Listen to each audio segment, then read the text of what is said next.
If you solve one very specific problem for somebody, that is a business. So a friend of mine has a wife, well, they're married, and they have 9 kids. And so in her going through this process, she was like, well, what would work for me? And I'm like, well, you have 9 kids.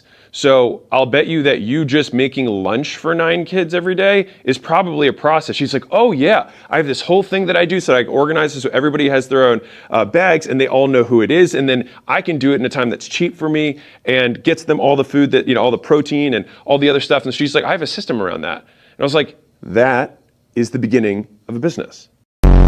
So let me break this belief for you really quickly, that you need to get the perfect pick on the first try.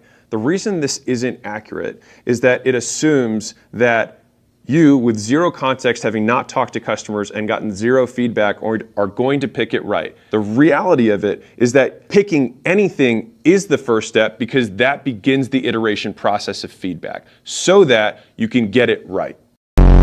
So the 5-step process I'm going to walk you through is going to get you to your best bad idea as fast as possible. And the reason we say best bad idea is that we want to get it out there so that we can make it less wrong over time. And if you keep making a bad idea less wrong, eventually it becomes a good idea. And then people say, how did you pick that right on the first shot? And you will smile and know that that's not actually how it worked.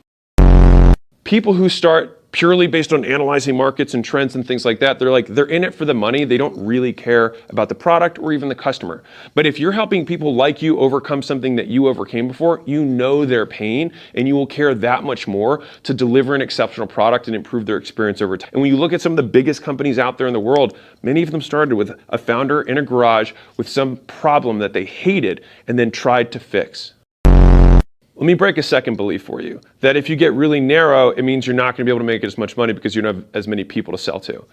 The other part of that is the more specific you get, the more you can charge. And so as you get more specific with your prospect, you can get more premium with your price. If we define leverage as the difference between what you put in and what you get out.